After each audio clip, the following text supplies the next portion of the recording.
जिसको 5-6 महीने हुए होंगे ज़्यादा से ज़्यादा, इससे ज़्यादा तो नहीं हुए।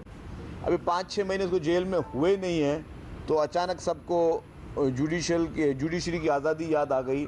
मैं समझता हूँ कि एक सवालिया निशान है। जुडिशरी की आज़ादी तब याद आनी थी जब शहीद जुल्फ़िकार अली भुट्टो को बेगुनाह एक मुल्क के वज़ीर आज़म को, इस आइन के खालिक को फांसी पर चढ़ा दिया गया। उस वक्त किसी ने इस तरह की बात क्यों नहीं की, किसी को जुडिशरी आज़ाद क्यों नहीं आज़ादी आई। फिर मोहतरमा बेनज़ीर भुट्टो शहीद की 2 डेमोक्रेटिक गवर्नमेंट्स को घर भेजा गया गैर आइनी तौर पर, और मोहतरमा जब दोनों दफ़ा कोर्ट में गई, अदालत में गई कि जी मेरी हुकूमत को, मुंतखब हुकूमत को, अवाम के मैंडेट की हुकूमत को गैर आइनी, गैर कानूनी तौर पर जो है वो निकाला गया है। भी जुडिशरी ने उस वक्त उन गैर आइनी और गैर कानूनी इक़दाम की अनफॉर्चुनेटली सपोर्ट की। उस वक्त जुडिशरी की आज़ादी क्यों नहीं याद आई जब मोहतरम आसिफ अली जरदारी साहब को 11 साल बग़ैर किसी सबूत के, बग़ैर किसी कन्विक्शन के जेल में रखा गया। उस वक्त किसी को जुडिशरी याद क्यों नहीं आई, या उस वक्त जुडिशरी याद क्यों नहीं आई किसी को जुडिशरी की आज़ादी कि जब साकिब निसार जो जुडिशल एक्टिविज्म उस पाकिस्तान में उसने नाफिज किया, जो जुडिशल मार्शल लॉ उसने पाकिस्तान में नाफिज किया, जो जुडिशल कू साकिब निसार ने पाकिस्तान में नाजिल किया, उस वक्त किसी को जुडिशल की आज़ादी क्यों नहीं याद आई। जब जिस तरीके से ढरले के साथ साकिब निसार पूरे मुल्क में एंटी इंक्रोचमेंट ड्राइव चल रही थी और इमरान खान के बन्नी गाला के 300 कनाल के घर को, इरेगुलर घर को, इलीगल घर को रेगुलराइज किया गया जुडिशल ऑर्डर के तहत उस वक्त, और इमरान खान के बन्नी गाला के 300 कनाल के घर को, इरेगुलर घर को, इलीगल घर को रेगुलराइज किया गया जुडिशल ऑर्डर के तहत। उस वक्त जुडिशरी की आज़ादी याद क्यों नहीं आई। उस वक्त क्यों नहीं याद आई जब इमरान खान के मुकदमों में उसको झूठा सर्टिफिकेट सादिक और अमीन का दिया गया, एक ऐसे शख्स को जो सादिक अमीन नहीं था। मैं उसके पास चीजों पर नहीं जाना चाहूंगा, लेकिन पाकिस्तान के बच्चे को पता है कि वो सादिक अमीन नहीं था। उस वक्त उसको झूठा certificate chief justice supreme court की जानिब से दिया गया। उस वक्त जुडिशरी की आज़ादी याद क्यों नहीं आई, या उस वक्त क्यों नहीं याद आई कि उसके इलीगल एमनेस्टी स्कीम्स को, उसके इलीगल एक्ट्स को, उसको इलेक्शन में जितवाने के लिए साकिब निसार एक पॉलिटिकल वर्कर का किरदार अदा करते रहे इमरान खान को। जो जिस तरीके के बयानात वो अपने मुखालफिन के लिए एक परसेप्शन क्रिएशन होती है, जिस तरीके से साकिब निसार ने 2018 के इलेक्शन में पीपुल्स पार्टी और पीएमएलएन के लिए, उनके लीडरान के जिस तरह के बयानात दिए, जिस तरीके के कमेंट्स दिए, जिसकी वजह से ये इंप्रेशन गया कि वो सिर्फ एक शख्स को सादिक अमीन कह रहे हैं और बाकी सबको चोर डाकू कह रहे हैं। उस वक्त जुडिशरी की आज़ादी याद क्यों नहीं आई। या इफ्तिखार चौधरी साहब रिक्विडिक केस में अरबों डॉलर का नुकसान पाकिस्तान जिन्होंने वाकयात किए, वो जब 9 मई के बाद, मेरे ख्याल 11 मई थी, सुप्रीम कोर्ट ऑफ पाकिस्तान गए गिरफ्तार होने के बाद, तो मर्सिडीज में गए। आज तक कौन सा शख्स पाकिस्तान की हिस्ट्री में मर्सिडीज में लॉकअप से कोर्ट गया है और उसको देखकर चीफ जस्टिस साहब कहते हैं कि गुड टू सी यू। उस वक्त किसी को जुडिशरी की आज़ादी याद क्यों नहीं आई।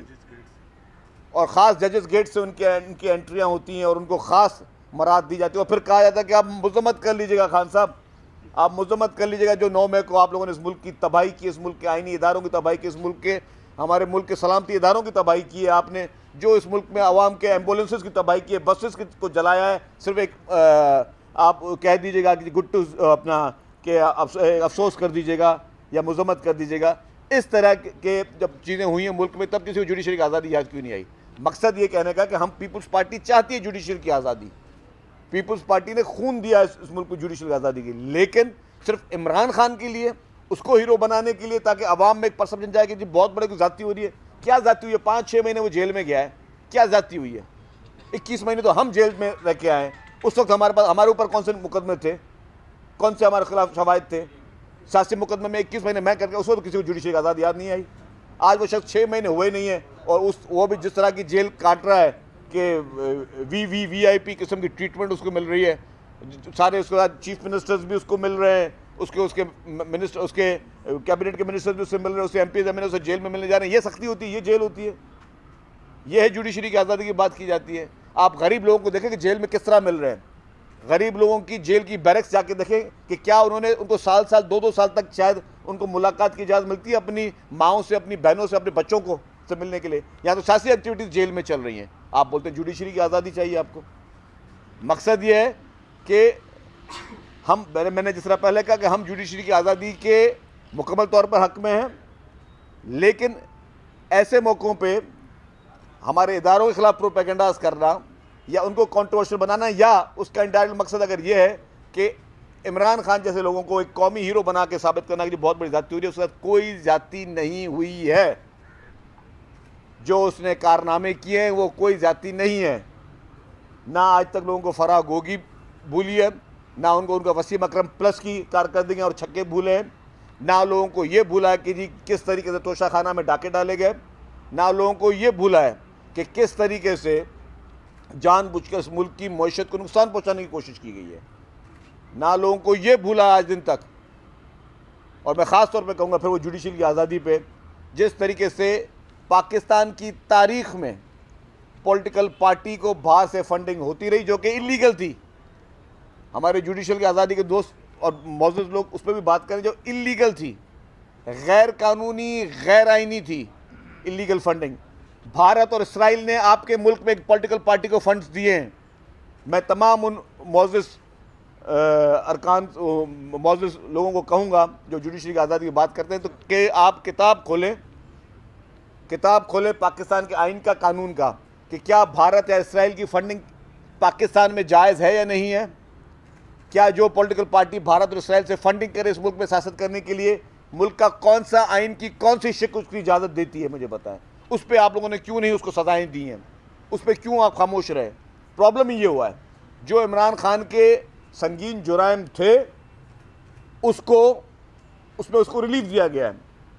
इसी मुल्क से उसको रिलीफ मिला है, अनफॉर्चुनेटली वीवीआईपी तरीके से रिलीफ मिला है। और जहाँ पे उसके छोटे मोटे केसेस थे उसमें उसको काबू किया गया, हालांकि उसे इसके संगीन जुराइम मौजूद थे। जब इलेक्शन कमीशन पाकिस्तान का एक तफसीली फैसला था और वो बहुत ही लॉजिकल फैसला था, उसको कोई डिफेंड नहीं कर पा रहा था। अगर वो इतना गलत फैसला होता तो इमरान खान 3-4 साल तक इमरान खान स्टे ऑर्डर पे नहीं लेके चलता इलेक्शन कमीशन को कि जी ये गैर मुल्की फंडिंग का केस ना चलाया जाए। क्योंकि चोर की दाढ़ी में तिनका था तो वो उसको स्टे लिया गया। अगर पेशावर बीआरटी पे इस्लामाबाद हाई कोर्ट के चीफ जस्टिस वकार सेठी साहब उसके फैसले पे जस्टिस बंदियाल साहब स्टे ऑर्डर ना देते तो ये जितनी भी पीटीआई की कायदत थी ये सब जेलों के पीछे होती और नैब के मुकदमात में जेलों के पीछे होती। उस वक्त जुडिशरी की आज़ादी हमें याद क्यों नहीं आई? उस वक्त किसने कहा था जस्टिस बंदियाल को? क्यों जस्टिस बंदियाल ने उस वक्त स्टे ऑर्डर दिया? क्या वजह थी कि पेशावर बीआईटी में, जिसमें आपके हाई कोर्ट का चीफ जस्टिस लिख रहा है कि भाई इसमें एम्बल्समेंट हुई है, केपीके की चीफ मिनिस्टर इंस्पेक्शन टीम कहती है कि 7 अरब रुपए के सिर्फ किकबैक्स जो है वो सब हुए हैं, इस्तेमाल हुए हैं। 7 अरब रुपए के किकबैक्स आपकी केपीके के गवर्नमेंट ऑफिसर लिख रहे हैं। अगर गवर्नमेंट ऑफिसर ने गलत रिपोर्ट दी है तो उनको सैक करो आप। अगर उन्होंने गवर्नमेंट को मलाइन करने के लिए, सिटिंग गवर्नमेंट के मलाइन करने के लिए उनकी अपनी गवर्नमेंट के नीचे के ऑफिसर लिखते हैं कि 7 अरब रुपए के सिर्फ किकबैक्स चले, तो उनको आप सजा दें।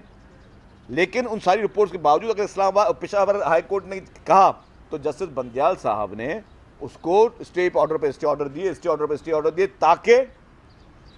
ताकि इमरान खान को रिलीफ मिल सके, ताकि वो जो मास्क पहना था ईमानदारी का वो कायम रह सके। तो वो मेन मुकदमा थे और हैं। अगर उनको आज भी प्रोब किया जाए तो इनकी सारी की सारी जो इनकी एक जाली किस्म का जो एक मास्क है वो नीचे उतर जाएगा और लोगों को पता चलेगा कि ये चीज़ है क्या। अच्छा सर, जुडिशल आज़ादी की आपने बात की तो मुझे आज़ादी से कुछ और भी याद आ रहा है कि सिंध के लोग कब आज़ाद होंगे डाकू राज से।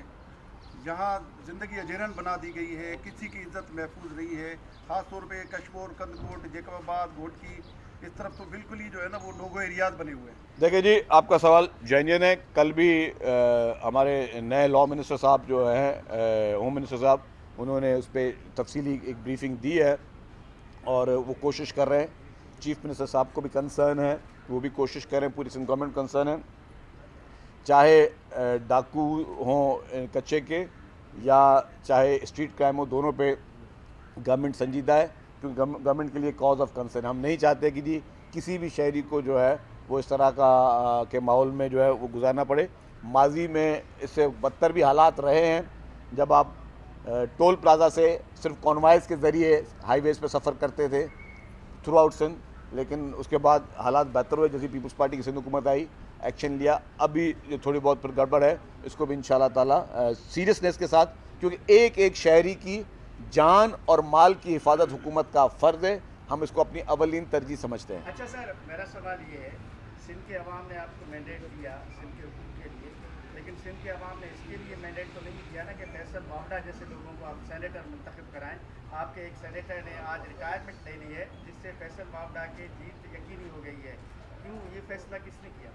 भाई मेरे, अब हम जजमेंटल जल्दी हो जाते हैं। फैसल वावडा को अगर जो है वो सेनेटर बन जाए तो उसमें किसको क्या हर्ज है? आपके ही इसी जब जुडिशल की आज़ादी की बात कर रहा था तो कराची से मेरे फेडरल मिनिस्टर भी थे वो, तो इसमें कोई भी देखें, हमें जजमेंटल नहीं होना चाहिए। ठीक है, वो पहले एक पार्टी में थे, अभी किसी पार्टी में नहीं, लेकिन वो अगर वो एक नुमाइंदे रहे हैं तो उसका कोई सपोर्ट किया तो मैं समझता हूं उसमें कोई बुरी बात नहीं है। और मेजर तो वो कैंडिडेट वो आज़ाद की हैसियत से लड़ रहे हैं और उसमें उनको सपोर्ट डेफिनेटली अगर कोई मिले तो उसमें कोई बुरी बात नहीं है। मसला तो साहब ये फरमाएं कि नारकोटिक्स के ज़हर है, आपने अभी जिक्र भी किया, तो ये मंशियात की तरह असला भी यहाँ लोकली नहीं बनता और इसकी रोकथाम के लिए तकरीबन 25 से 26 इदारे वफाकी और सूबाई है। तो कभी वफाकी इदारों से आप लोगों ने जिम्मेदारी डाली कि जी मंशियात आती है आपके सरहदी इलाकों से, बाहर से, असला वहीं से आता है, तो उन पर भी तो कोई जिम्मेदारी डालने वाली बात? देखिए जी, जितनी भी मंशियात हो या इलीगल वेपन्स हों, ये ज़ाहिर है यहाँ पे लोकल मैन्युफैक्चरिंग नहीं होती है। इसको हमने ज़ाहिर डेफिनेटली वफाकी इदारे पे अपना काम कर रहे हैं, लेकिन हमें डेफिनेटली हमें अपने बाउंड्रीज़ को सेव करना है। तो इसलिए हमने जितने भी हमारे अभी 3 बड़े केसेस हमने जो अभी मंशियात के ख़िलाफ़ किए हैं वो अपने सिंध के बॉर्डर एरियाज़ पे किए हैं। हमने अपनी विजिलेंस को बढ़ाया है, हम वहाँ से तरसील रोकें, फेडरल गवर्नमेंट के जो बाकी इदारे हैं वो अपने अपने बॉर्डर्स पे इसकी तरसील को रोकें ताकि ये मैनेज ख़त्म किया जाए, क्योंकि ये बहुत बड़ा है। और मंशियात को हम सबसे लाइटली इसलिए लेते हैं कि सिर्फ हम जिक्र करें, लेकिन उन फैमिलीज से पूछें जिनके बच्चे इस वक्त क्रिस्टल और आइस जैसे नशे में मुब्तला हैं, अल्लाह माफ़ी दे, वो घर और ख़ानदान तबाह हो जाते हैं। इसीलिए हमें सबको मिलकर मतलब जैसे एक तहिया करना चाहिए कि ये अपने स्टूडेंट्स को, अपने नौजवान नस्ल को इस क्रिस्टल और आइस और बाकी जो मंशियात है उससे हम बचा सकते हैं। सीएम साहब ने कल कहा कि मिलिट्री तर्ज का असला कश्मीर कंदकोड़ के कच्चे में आ रहा है। बिलावल साहब भी पहले कह चुके हैं कि नेटो का असला वहाँ पहुँच रहा है, तो सब जब आपको पता भी है वहाँ पहुँच रहा है, कौन पहुँचा रहा है, उनके खिलाफ कार्रवाई क्यों नहीं हो रही? देखिए जी, डेफिनेटली सबको पता है कि कच्चे के में जब ऑपरेशन हुआ तो वहाँ पे लोगों के पास एंटी एयरक्राफ्ट गन्स भी थी और रॉकेट लॉन्चर्स भी थे, जो कि नॉर्मली पुलिस के पास नहीं होते। तो पुलिस के पास नहीं होते, लेकिन वो डाकुओं के पास थी। तो इसीलिए ही पुलिस, हमने लास्ट कैबिनेट में, हमें याद है, हमने इसकी कैबिनेट पे भी लेके आए थे कि जी पुलिस को भी हम जो है वो इस तरह के वेपन की ट्रेनिंग भी दें और उनको इस तरह का वेपन दें ताकि वो उस तरह के लोगों से निपट सकें। जी ये बताइएगा, अगर हम शीशा कैफेस की बात करते हैं तो उस पर पाबंदी है, लेकिन फिर भी पुलिस अफसरान, आला जो पुलिस अफसरान है, उनके शीशा कैफेस खुले हुए हैं। कल रात भी एक डीएसपी का जो शीशा बार था उस पर छापा पड़ा, उसे सील किया गया। इस तरह कई शीशा कैफेस ऐसे हैं जो पुलिस अफसरान के, तो क्या करेंगे? क्या मुकम्मल तौर पर इसके खिलाफ कार्रवाई होगी? बिल्कुल जी, high court, honourable high court ने जो है वो फैसला किया हुआ है कि सिंध में शीशा कैफेज जो हैं उन पर पाबंदी है। बाकी सूबों में तो शीशा कैफे चल रहे हैं, लेकिन सिंध में पाबंदी उस पर है।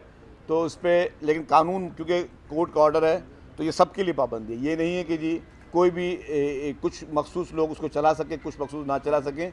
आपने ये बात नोटिस में लेके आई है। इस तरह की हमें और भी मदद किया करें, कोई भी इस तरह की इन्फॉर्मेशन हो आप सरकार के साथ सरकार से शेयर करें, इंशाल्लाह ताला उन सब के खिलाफ एक्शन होगा। गुटखा जो है, गुटखा आपने अभी आइस और दीगर चीज़ों की बात की, लेकिन गुटखे की बात नहीं की। जो शहर के अंदर ऐसे बेचा जा रहा है जैसे मूंगफली बेची जा रही है, लोगों के जो है वो कैंसर, मुंह का कैंसर बहुत सारा बीमारियों की वजह भी बन रहा है, लेकिन उसके खिलाफ हमें कोई कार्रवाई देखिए गुटखे के खिलाफ भी जो है वो गुटखा मंशियात के ज़मरे में नहीं आता, लेकिन गुटखे के खिलाफ भी एक्शन पुलिस ले रही है।